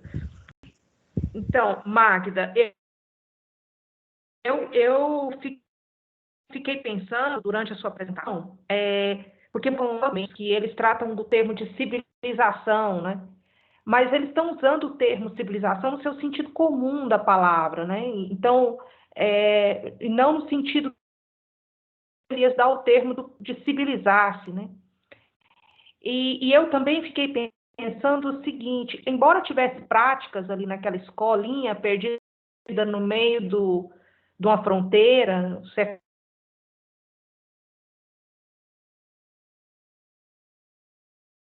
cercada por matas de todos os lados, ação com o Brasil, será que você poderia falar ali de preciar? Sinceramente, aquelas práticas civilizadoras. A pergunta que você está fazendo a Magda foi cortada. Parte da pergunta nós não ouvimos.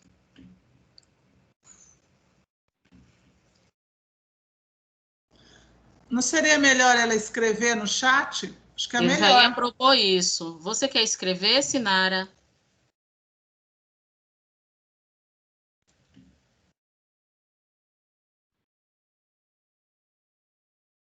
Sinara, você nos ouve?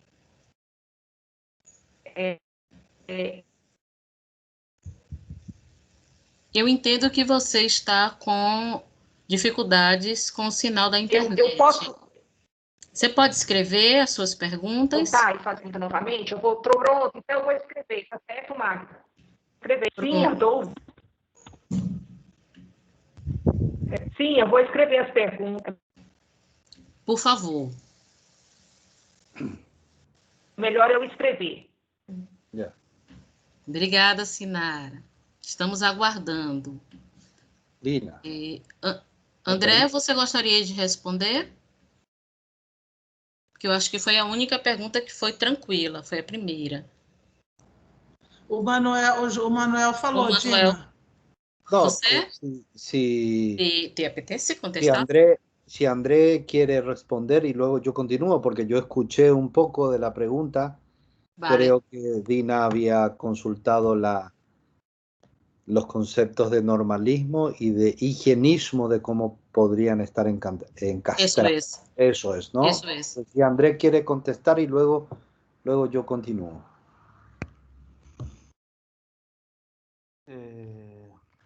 Sinara, né? Eu vou repetir a pergunta, ver se eu compreendi direito, né? Qual o problema da pesquisa e por que Elias é útil na pesquisa? Foi isso que ela disse? Ficou me contando. Bem, o Sinara e colegas, né? Aqui eu estou apresentando para vocês um recorte da minha pesquisa de doutorado, né? Que, na verdade, é um recorte que, depois que eu concluí o doutorado, que eu me chamei a atenção. Inclusive, eu já publiquei um outro estudo, um outro ensaio, na verdade, tentando pensar o hábitos fronteiriço a partir da violência. Então, qual que é o problema aqui que eu tô tentando, a partir de um discurso historiográfico, a partir da historiografia, se é possível conceber um hábitos fronteiriço num processo aí que eu não chamo de longa duração, não, eu chamo de média duração, porque não temos 100 anos ainda sobre isso. Então, meu interesse é esse, é verificar se aquilo que eles diziam sobre nesses registros historiográficos, se eu posso identificar elementos que revelam um possível, um hipotético hábitos fronteiriço, se é que existe, uma vez que eu penso a região como um elemento descritivo, como uma realidade descritiva de um todo social. Então, o problema estaria nesse sentido.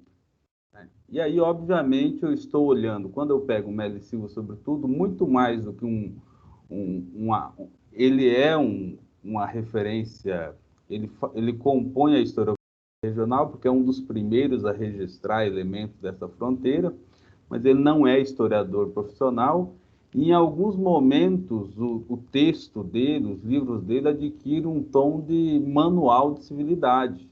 Deve fazer assim, deve construir estrada, deve construir a casa, deve melhorar a casa, deve aprender a plantar, né? Se você quer comer, deve aprender a plantar, se você quer beber leite, deve aprender a criar vaca, e assim ele vai. Então, uma espécie de manual de civilidade. Tirando aí o útil, né, da tua pergunta, né, eu não gosto dessa palavra, sinceramente, mas assim, eu dialogo com o Elias primeiro porque é um exercício, foi um desafio proposto lá atrás, porque eu trabalho num campo de vista num campo historiográfico com uma referência sociológica. Mas por que eu tenho feito isso? Porque as explicações da historiografia, tanto dessa historiografia não profissional, quanto de uma historiografia profissional da década de 70 até os anos 90, da região, é sempre por uma via negativa ou por uma via de ausência. Então, o Melo Silva está descrevendo a região, mas ele está dizendo, aqui não tem educação. O sujeito é assim porque não tem escola. O sujeito é assim porque não tem a presença do Estado. Existe violência porque não tem exército. Quer dizer, é sempre pela via da negação. E aí, o grande desafio, e eu acho que o Elias nos ajuda, é pensar o que tinha ali. O que tinha e o que tem hoje, que é isso que eu tentei demonstrar aí, é uma miscigenação cultural, tanto do ponto de vista linguístico, quanto do ponto de vista... faltou a palavra agora. Interpessoal, né? As pessoas se dão e se dão em casamento na linha da fronteira, e essa miscigenação é o que faz o fronteiriço. E o Melo Silva queria justamente acabar com isso. Né? Ele queria como se fosse possível, dentro de uma realidade dessa, como a gente tentou demonstrar aí através das fotos, impedir os indivíduos de circularem livremente de um lado para o outro. E, além disso, o problema para o Melo Silva não é o estrangeiro e não é o brasileiro que ele chama de nato. O grande problema dele é o descendente daquele que sempre habitou aqui, que é o índio Guarani. Este é o problema, que você pega esses hábitos. Não tem problema você ser paraguaio desde que você fale a língua castelhana. O problema é você for paraguaio se você falar o Guarani. Não tem problema você ser brasileiro se você fala o português. O problema é você ser brasileiro quando você mescla o português com o espanhol, com o guarani. Você cria uma outra língua. Essa é a crítica do Melo Silva. E hoje, na fronteira, isso é um elemento que tem sido valorizado aí nas pesquisas em educação. Não sei se respondi, mas o caminho é esse.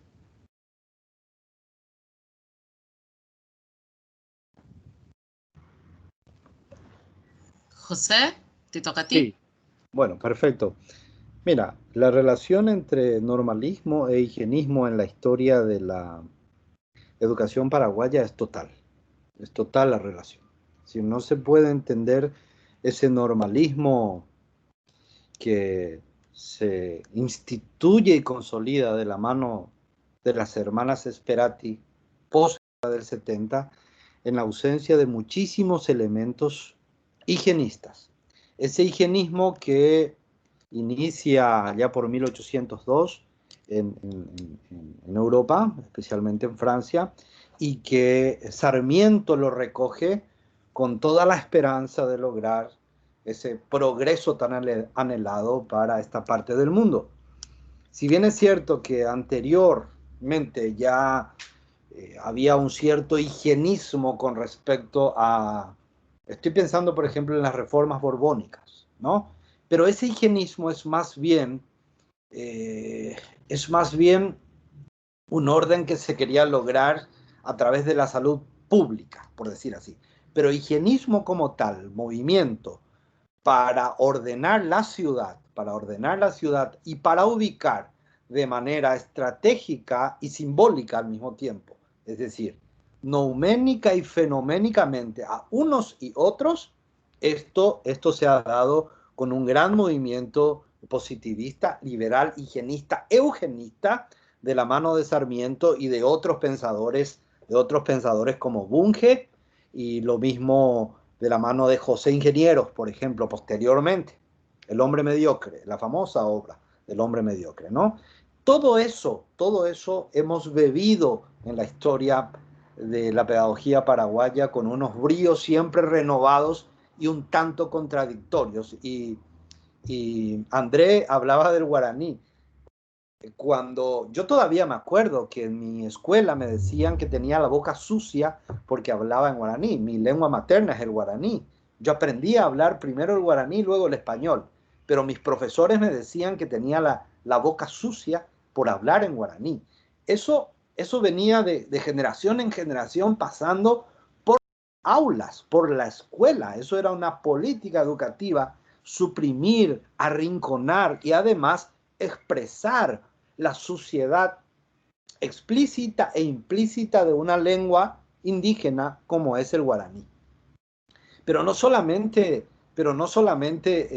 es la lengua, sino también el hábito, la manera en que uno puede interrelacionarse con el medio ambiente. Y Magda nos ha recordado cómo ha cambiado nuestro hábito alimenticio, por ejemplo, desde hace un buen tiempo, y ella habló del tema de la soja, que es un tema no menor, ¿verdad? Es un tema no menor.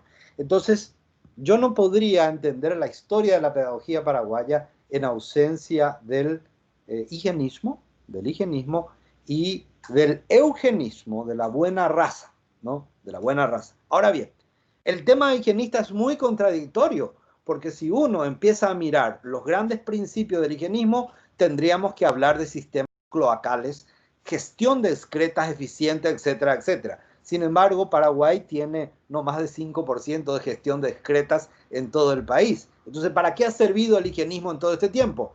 Para manejar cuerpos, para la ortopedización corporal. Y también ha servido para ubicar a unos y otros bien alejados, ¿verdad? Como para que no se pueda dar esa contaminación. Y los que están fuera, los inmundos, son los indígenas, los campesinos y todos aquellos que no entran dentro de la categoría normal u ordenado. Eso se puede ver una y otra vez en la historia de la educación, pero también hoy día perviven manifestaciones y gestos higienistas con muchísima fuerza. Es decir, lastimosamente, yo no sé cómo será en Brasil y en otras partes de América, pero la intolerancia higienista ha renacido con mucha fuerza en varios lugares del mundo, y especialmente en América y también en Estados Unidos de América, ¿no? Es decir, hay una revalorización que para mí es muy negativo del tema de la suciedad simbólica y de la suciedad fáctica o fenoménica, ¿no? Entonces, ¿quién es el que ¿Quién es el que tiene el discurso legitimador para decir usted es sucio y nosotros somos los limpios, ¿no? Los ordenados y los que tenemos? Entonces, eso es muy preocupante. Esa categoría en la historia de la educación paraguaya abunda. No sé si le he respondido a Sinara, pero cualquier cosa estamos a las órdenes. Muchas gracias, José. Magda. Sim. Não, ela está escrito aqui, né? Então, acho que quem lê o chat. Você precisa ler ou não precisa? Eu acho bom. Eu vou ler a pergunta. Ótimo. Magda, pergunta de Sinara Gomes de Araújo Lobo. Magda, gostaria de saber se o conceito civilizador que aparece nos textos oficiais de fato se realiza, se as práticas na escola numa região de fronteira, afastada da relação com outros grupos sociais, dividida por longos vazios demográficos, exerce alguma influência civilizadora no sentido que Elias dá ao termo. Bom, a análise da documentação, quem faz, obviamente, quem está fazendo a partir de uma perspectiva eliasiana, somos nós ou nós que estamos olhando para essa documentação. A partir do momento que nós olhamos a escola como uma figuração e olhamos para essa documentação nessa perspectiva, quer dizer, a escola deste período ou deste lugar, no sentido, e eu olhei, obviamente, os documentos nessa perspectiva, nesse sentido que a escola exerce esse lugar de controle, esse lugar de regulação dos comportamentos, esse lugar no qual é possível imprimir hábitos, um modo, uma conformação de um outro, de modos de comportamento, de outros lugares, e a escola ensina outros modos de ser, né? Imprimir e configurar o que o Elias vai chamar como uma segunda natureza, que nos ensina como, desde criança, ficar aqui 4 horas sentado na frente de um computador, com o corpo na mesma posição, porque nós estamos sentados desde a pré-escola, desde os 2 anos de idade, quando vamos para o maternal, nós aprendemos um modelo, um comportamento. Então, assim, a partir da teoria do Elias, a partir do modo como o Elias ensina, né, todo o processo civilizador de longa duração, da cortenização do guerreiro, nós olhamos para esses documentos. É óbvio que no documento aparece essa noção de civilização muito simples. Vamos civilizar, vamos ensinar essa população, né, de guaranis, de pioneiros, com aqueles conceitos, como diz, nacionalizar, forjar a civilização, vamos, como é que fala, ensinar, vamos sanear, que são aqueles conceitos bastante simples, no sentido de que não é possível fazer, as práticas da escola não vão fazer somente daquele modo. Então, quando nós olhamos os documentos, nós fazemos a análise a partir dessa ótica eliasiana. Embora os documentos e as práticas daquele período, é muito provável que não tenham conseguido fazer exatamente como você coloca, que só aquelas práticas não tenham conseguido formar todos esses hábitos. Mas havia, no período, um ideário que propugnava isso. Toda a documentação, desde o trabalho que o André aponta, com todos os documentos dos juízes e tal. Então, nós temos, por exemplo, na pós-graduação, um grupo, inclusive na linha de história, do programa de história, o professor Simó, que já tem um trabalho bastante consolidado, que estuda a fronteira, nós temos visto isso. Então, do centro vem para das regiões do Brasil, né, das margens do Brasil, né, do litoral do Brasil, vem para o centro essa proposição, né, de civilizar os indígenas, os aborígenes, porque nós precisamos dessa civilização, desses novos comportamentos que vão nos ensinar outros modos. E a escola vai ser um veículo disso. Então, na verdade, a análise nós fizemos a partir dos conceitos elisianos. Agora, obviamente, como você disse, eu não imagino que as práticas muito simples da escola tenham conseguido fazer isso, embora as práticas que a escola tenha exigido sejam práticas que levem a, num processo muito longo, a tentado fazer com que os comportamentos tenham sido levados a isso. E eu acho que, de algum modo, eles tenham conseguido, né? Acho que eu não sei se respondi, mas... Gratíssima, Magda. Acredito que sim. Nós sabemos que as escolhas teóricas, metodológicas, as epistemologias e as cosmologias que a gente escolhe para o nosso trabalho são absolutamente pessoais. Por isso que é tão belo fazer ciência, né? A gente escolhe as lentes que a gente vai utilizar. E a gente lê os documentos a partir dessas lentes. E estamos chegando às 17h30, 17h40, começa um outro conjunto de discussões. Ô, Gina. Oi. Só me permitam um pitacozinho aqui. Né?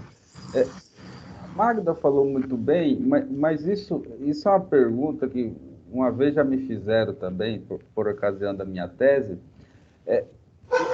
Eu acho que a Magda vai concordar comigo.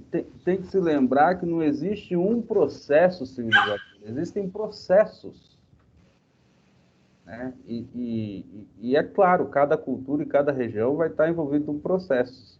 Em outro aspecto também, essa ideia de vazio, ela já é civilizador.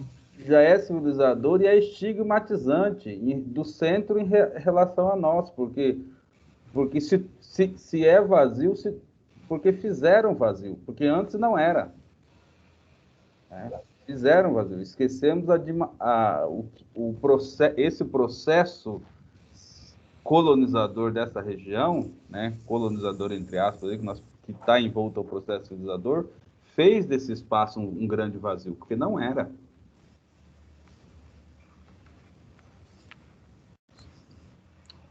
Muito bom, André, com certeza, até porque nós não podemos esquecer da estrutura nômade que foi interrompida e violentada pelo processo de colonização, porque nós somos, enquanto povos latino-americanos, eu estou falando eminentemente dos indígenas, povos nômades, cuja ocupação do país acontecia, das terras da região acontecia dessa maneira. Então, não haviam vazios, havia ocupação pensada de forma sazonal, que é uma outra perspectiva. E nesse sentido, eu quero agradecer mais uma vez a vocês. Esse simpósio, para mim, é sempre um espaço de muita alegria, por encontrar pessoas que discutem Elias, mas, acima de tudo, que se debruçam sobre a sociologia processual com a leveza de quem deseja aprender, de quem deseja enxergar de uma outra maneira, de quem deseja aprofundar perspectivas e percepções sem nenhum interesse de busca de verdade absoluta, até porque seria contraditório do ponto de vista epistemológico. Então, esse momento de hoje em que podemos estar reunidos discutindo educação, fronteira e processo civilizador ou civilização, digo a vocês que é um momento muito grato para mim. É uma honra ter sido convidada para estar com vocês e agradecer a Diego Barragán, a Davi Sierra, a Simon, daqui a pouco ele aparece porque ele que nos salva, pela mesa, agradecer a todos vocês pela pesquisa, a todos que estiveram presentes, participando, ouvindo e aprenderam todos juntos e, acima de tudo, por esse clima gostoso que os encontros do simpósio têm. Gratíssima a todos, nos vemos logo mais numa outra sala. E durante todos esses dias, e espero que brevemente, fisicamente. O encontro virtual é uma delícia, mas a gente gosta de encontro físico. Gratíssima a todos vocês. Tchau. Tchau, tchau. Obrigada. Obrigada. Tchau, Manuel. Abraço a Dario. Gracias. Un abrazo grande. Tchau. Tchau, pessoal. Tchau. Pessoal, até todos.